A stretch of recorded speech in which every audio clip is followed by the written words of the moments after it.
Today's sales leaders face a difficult task, selling the right products at the right time through the right channels. A new 3-day program from Harvard Business School Executive Education addresses this problem directly.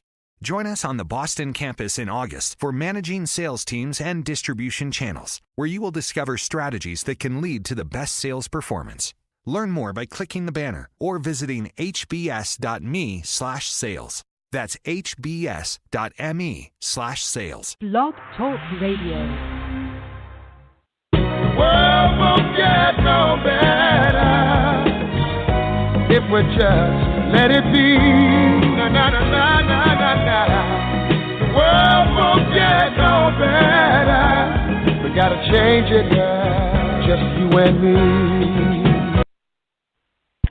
Welcome to What's New with VHHughes. I'm your host, Venus Henderson-Hughes. In the studio today, I have my co-host, Regina Henderson-Hughes.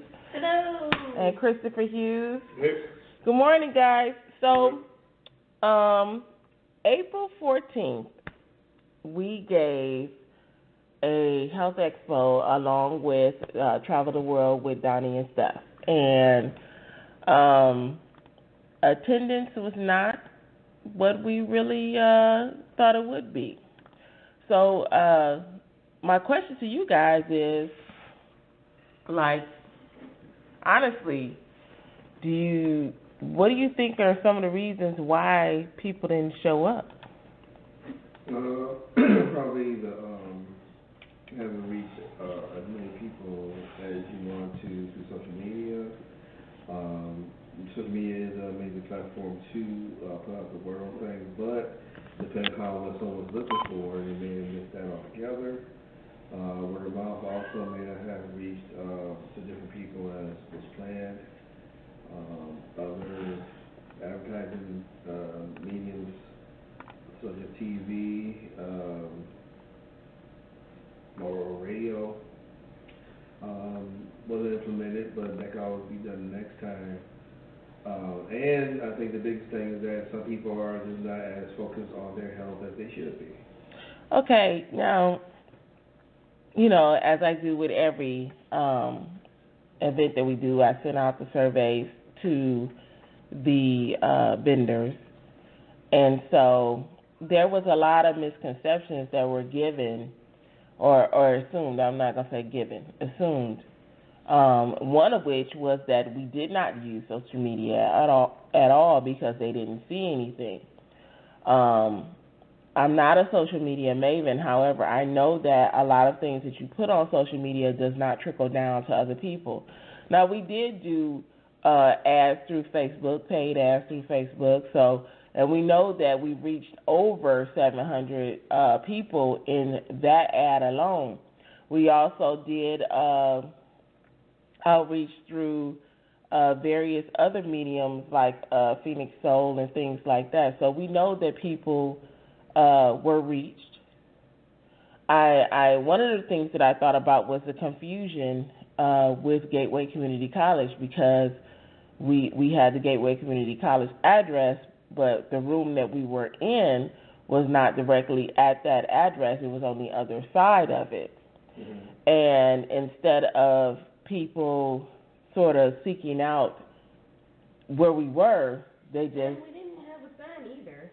Well, we were supposed to have a sign, and we didn't get it. So it was a lot of things that were supposed to happen didn't happen, and that was through the facilities, not knowing facilities as far as Gateway. We were told we would have the signs that we would be able to use to post. We didn't have those signs. We were told that we would have electrical outlets all around the room. We didn't have electrical outlets around the room. The space that we had was actually limited for the amount of vendors that we had. We had 23 vendors sign up. We had 22 show up. Again, our mantra, of course, is the show must go on, and the people that did show up, the around 40 people that did show up, I believe they got a great education.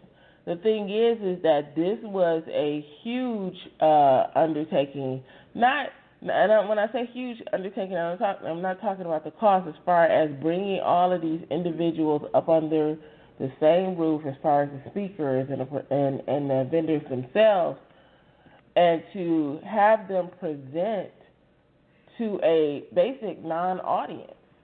You know, these people, these speakers, these presenters, these educators, you know, when you have something like that and you give it away, and it's for the benefit of somebody, and then they not show up, the question then becomes, well, what's the point? You know, what's the point in even saying that you're doing a minority health expo or minority mind, body, and soul expo when you don't even have the people who this whole thing is for even show up? So what's the point?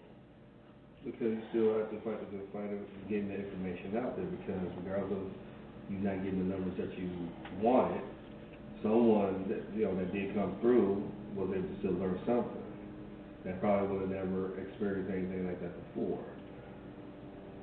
Good point. Join the conversation. Area code 516-453-9934. And I say good point to you, Chris, because we did have somebody show up who did appreciate the expo and has appreciated the things that H3P has done for her in the past. And she came to me at one of my most disgusted times at the expo. And of course, of course, the motto is you never let them see you sweat. But this lady came over to me and she told me how I helped her in the past, and that she thought that this expo was a wonderful thing, and she looks forward to the next thing that we do. Now, that one bright moment in the 3 hours plus, because it was 3 hours plus, it was supposed to be 3 hours plus of what, eight speakers, 8 to 9 speakers, I believe. The various foot traffic around to the vendors. Oh, we have a caller. No, we don't. Sorry about that. With the various people that came through and, were gracious enough to stop through to say that they came through. What's Up Arizona came through to promote the expo for us and with us, which I thank them. Shout out to Derek. But in all of that, and such a like I said, such a huge undertaking. What do you guys think? Should we the next expo that we do next year? Okay. Should it just be focused on one subject? Should I know the thought was seriously instilled in me that, one, we don't need 8 to 9 speakers. Now, the reason why we had so many speakers is because that was a gift to each vendor. They had the option to speak. And some of them, we really wanted them to speak. We had a nutritionist. We really wanted her to speak. We had Southwest College of Naturopathic Medicine. We really wanted them to share their information. And not that we didn't want everybody to share their information. We wanted the financial person to share his information. But we probably would cap our speakers, next time. We probably wouldn't have 8 to 9 speakers in a 3-hour period. Another thing that came out in the surveys was that they felt like they were sort of rushed from speaking when not the speakers, but the vendors felt rushed when they had somebody in front of them and then the next speaker came up, so they felt like they had to rush the person along so that they could pay attention to the speaker. So again, this was our first one. So of course you learn from the first one. This is our first expo. You learn, you live, you learn. And again, the breaks that we gave really weren't sufficient enough to sort of do a lot of mingling because we were in time constraints. Unfortunately, we had 3 hours. We had to make it work. And with everybody wanting to speak, we had to make that work as well. Again, we had too many speakers. So that's one of the things that I did learn. The design of the expo truly was supposed to be a constant flow. However, we did have some speakers who wanted the people's attention. And because of that, we didn't have the constant flow. We wanted you're able to walk around. If somebody is up speaking, they're able to speak and the people will be able to hear them. But we did have that. So I guess in the redesign of the expo, guys, what do you think that we could possibly do? Should it be like a breakout session? Should it, Well, for the next expo, whatever that may be,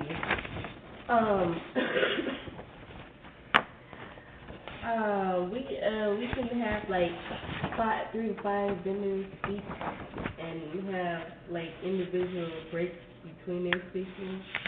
So after like a person speaks, we can have a break, and then people can mingle and whatnot. So when we have these breaks, because again, this is not our forte. We sort of we're learning on the job. Hopefully, there's a curve, and people appreciate the curve that we're on. But when you have the speakers or if we do a breakout session, if you will, because I have seen some expos where they have the quote unquote breakout session. If we have the breakout session, how long would that breakout session be?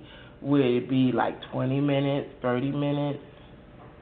I figure 20 to 30 minutes will be good, allowing the next speaker to get his or her information set for the stage of forming where they're speaking. Mm-hmm. In the meantime, the person that spoke beforehand, if someone's interested to talk to them even further, they have the opportunity to do that within that time before the next speaker comes out. Right. Right. So again, it's still information being put out there by the particular speaker at the time. The 20, 30 minutes for prepping the next speaker, allow the meet and greet and mingling of the people there, talk with that particular speaker or talk further with other speakers before they really go on to find more information. And in from doing so, they gain that much more information and knowledge, and the speaker is able to put out more information on a personal basis with that individual. Okay. I like that. So, location. Now, going back to the health fair, our very first health fair back in October 2017, and now we have the expo here, April 2018. So we got Mesa, we have Phoenix. So, in looking at it, is it, is it the location? Is it just, this is not an advertising thing for the community? Because, I know people go, the whole thing with the health fair was nobody wanted to drive to Mesa, even though it was off the light rail. So here we have another situation where the expo was in Phoenix, and it too was off the light rail. Mm-hmm. So, what do you think? What's our location issue? Is it a location issue? I think it was a very, me and myself think it was a very good idea to have it set where it was possible that if you were not able to drive, you was able to take the light rail or cab or Uber or Lyft, whatever it may be, to get to the event. So no one can say that they have other options besides just driving themselves to get to the event or know someone to provide transportation to get to the event. It's just I think some people are not all that in tune to want to learn about health, or, for themselves or for their families. Unfortunately, that's something that's going to be the biggest challenge to deal with in trying to do community expos and health fairs in order to get this information out to people. Because again, the expos are excellent idea on the fact that for services and information that may not necessarily be provided by or obtained from an individual to seek out. This had everything all wrapped in one that you can kind of look and see what would be beneficial to you, or find out just on the fact of information to benefit and educate yourself with. Mm-hmm. So part of it to me is, again, I think the last point I made at the beginning of our show, the individuals maybe not inclined to want to either seek out the information or not, enthusiastic about seeking out the information. It's more so about personal proclivities on going to the bar or KBB and about getting their health in order. But again, you had the young lady. It was the young lady, right? Yes. The person that came to you. Yes. Yes. I presume that engaging in these events, you have individuals like her to want to seek out the services of H3P and other vendors and get themselves as well as their family in order as far as health information. So maybe, just maybe, we need to change some. Well, okay, I'm not gonna say maybe. Do you think we need to change some of our vendor lineup or our speaker lineup? Where we had the nutritionist and we had Southwest College of Naturopathic Medicine, and then we had the finance person, and then we had essential oils, and I'm just going off the top of my head, so I'll probably miss a lot of people. Oh, and we also had Travel the World with Donnie and Steph as far as the travel person, and it's a bunch of them. So, and the Black Nurses Association spoke about infant mother mortality. Do you think that we need to start, when we look at our speakers, our vendors, etc., where we have some tailor-made vendors, such as people that are going to draw in, like somebody for this age demographic, for that age demographic, which I thought we honestly did have that, but like more of the pizzazz people or whatever, what have you, like I noticed like people go for it. Like we had Mary Kay there, which we had an excellent Mary Kay representative there, sweet as pie, and we had some natural skincare people there as well. We had, of course, essential oils there. We had the healthy pad had the healthy pad people there. So we had a lot of different things.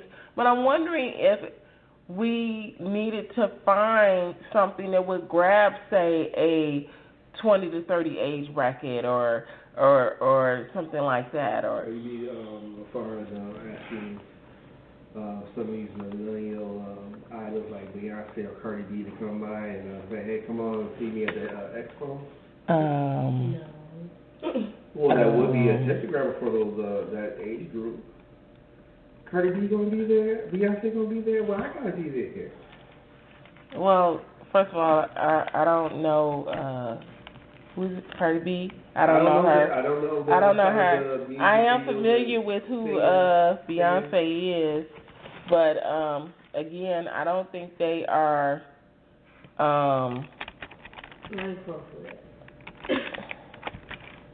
I don't think they are the people that would grab someone for health. Now, I take it back because I know Beyonce does yoga and things like that. Mm-hmm. So maybe if we found like people connected, like the yoga, the type of yoga that she does, maybe if we found them, which we did try to find a yoga person, we never were successful with that. But we had a great massage guy there, and I don't even know if he did get a chance. I know he wanted to. He set up his chair. He set up his. He brought his table. He didn't have a chair. He brought a table, which was very impressive to me. But with regard to having the right, I guess the right things or the right pizzazz or the right buzzwords, I guess that's the word, the right buzzwords to bring the people in. Like, okay, one of the things that my hairdresser said, which is funny, she was like, people like to eat. Mm-hmm. And so in the 3-hour time span, we didn't provide any food because, again, it was 3 hours. We did provide water, but, but do you think that, okay, we need to provide food in order to get people in? I say yes and no. Yes, because a 3-hour event, yes, you probably will want to have concessions and food. Now, you said concessions. Yeah. Which is funny because concessions means that things are being sold. And this is a conversation that I had with a good friend of mine, and she was saying that if we provided anything, that we needed to charge for it. Now, my thought process was that we gave it away. But her thing is, because of the finance that already went into the project, what's the problem with 50 cents a dollar for whatever here or there? So, again, if you have concessions, that means that somebody is selling something. Mm-hmm. So, that's the thing, that I'm just, I'm grasping at straws. And like I said, this is sort of a recap and a sort of exploratory conversation in how can we get this much-needed thing to the people. Mm-hmm. What avenues do we need to take?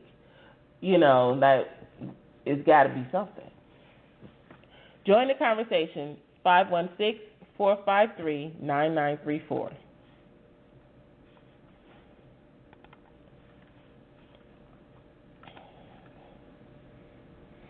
So I know we have people that do amazing things in the community.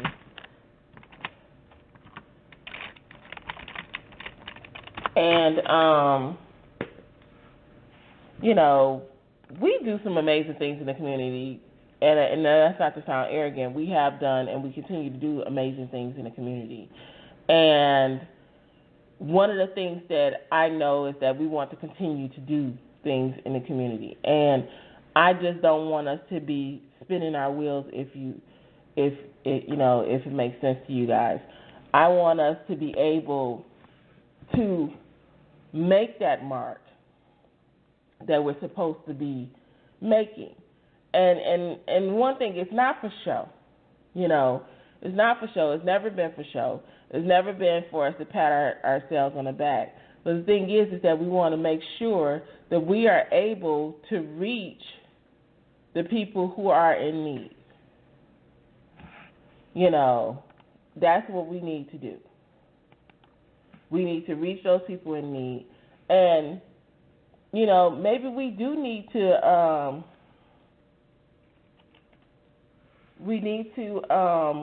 go ahead and talk about and see how we can canvass maybe the neighborhood to see what is needed in the particular neighborhood that we probably would do for a health fair or for a expo. In doing those things.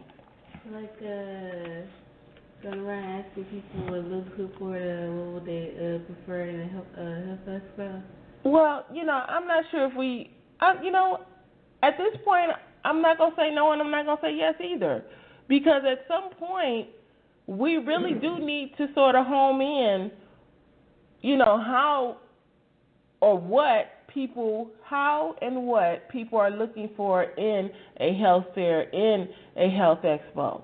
Like, I know, for instance, there's a big health expo happening in Scottsdale. And they have over 80-plus vendors. That's happening this weekend. Mm-hmm. Well, you think part of that might be to explore research in the expos, like you just mentioned, and others, and kind of extrapolating what you think will work for your next one, information and kind of taking the brains of people there. Well, I won't be attending that expo, first of all. No, not necessarily expo, but finding those that do exist that you can attend and just kind of like see, okay, well they got this, we didn't have this in it. Okay, talk about this person that you mentioned about such a thing, which you didn't thought about before, and then extrapolate that into a game plan for your event. Well, I've done, and I continue to do research with regard to expos and health fairs. And the thing is not to repeat what they do, but to make my own. Well, that's the thing. Get the information from the research from the expos on individuals, and then from that, extrapolating into a game plan for your event that, like you said, doesn't duplicate what they did. Outside of the fact of maybe certain vendors or whatever that seem to be key to the community. Mm-hmm. But putting your own panache onto the event to make it yours, but yet it still is an event to give information out to the people and draws the people because of, I guess, the vendors there, the information that's going to be given there is drawing the people in more than you have been able to do so far. What I see with the larger expos, of course, is they have the big names there. We don't have the big names there yet. Mm-hmm. I'm working on trying to get the big names. I'm trying to get the Banner Healths and the CVSs and all like that, which is funny with all the different jobs that I've had, and I've had exposure to these guys. I don't know how to get them in there, but I'm working on it. But even in that, when you have in the big names, and, you know, a lot of it does come on your vendors as well, truthfully. You know, when a vendor goes, when someone becomes a vendor, they usually, and I don't know if that happened across the board, but usually a vendor tells somebody, I'm going to be at such and such place, and come out and see me, and you know, and builds up that rapport. I don't know if that happened. I did see some of them do it. Some of them did it like 2 days before. Some of them did it the day of. Some of them did it continuously. But again, when it comes down to everything, I think, one, it is a scouting mission. You know, it is, especially if we pick a particular area, we need to know, one, what type of area it is. Is it a safe area? You know, if we have a bunch of parking, do you have enough parking? All the logistics that have to go in there. Right. One of the things that I thought about for the health fair was to put it inside of a hotel. Mm-hmm. You know, whereas that you put it inside of the hotel, you can get, you know, the fresh water and things like that. Mm-hmm. So that's something, that's one less expense that we have to do, you know. Well, especially if you rent out one of the hospitality jobs I used to have had a large, had a 3-room conference room area. Mm-hmm. That was able to break down the walls to a larger conference room area, able to accommodate 100-some people. Right. And in that particular setting, it probably was possible to set up vendor tables and a stage area for someone to speak about. Mm-hmm. So to find that type of venue that with the payment of renting that space out for how many hours it is, and they also include water or beverages or food to be provided in the conference will be another idea as well. Well, like I said, I know that a lot of it is knowing your audience, which, again, I believe we knew our audience. Our audience just didn't come. And you know, I also think that with us doing everything on a Saturday, some people don't want to do nothing on Saturdays. Now, you know, I don't know. But I know that at some point, real soon, we will have the formula to have the correct event. You know, and it's going to mesh well, and we'll have the people. Because at first, you know, we had the vendors, so we got the vendor formula down. Boom, we got that down. Community, we need that formula to plug. How do you get the community in to this event that benefits them? And I think that is the thing that we're looking at. But, you know, you guys have been great, and, you know, as always, because you're always phenomenal, and I love the fact that, you know, we have not said we're throwing in the towel on any of these events. We're going to still move forward. I look forward to whatever we have up our sleeves coming up next, which, knowing us, the sky's the limit. So, again, thank you for joining us this day for another episode of What's New with VHHughes. We will see you in 2 weeks. Well, you'll hear from us in 2 weeks. You won't see us. Again, I want you guys to have a wonderful Saturday. Thank you again, Chris. No problem. Thank you again, Regina. Yes. Have a great Saturday. Bye.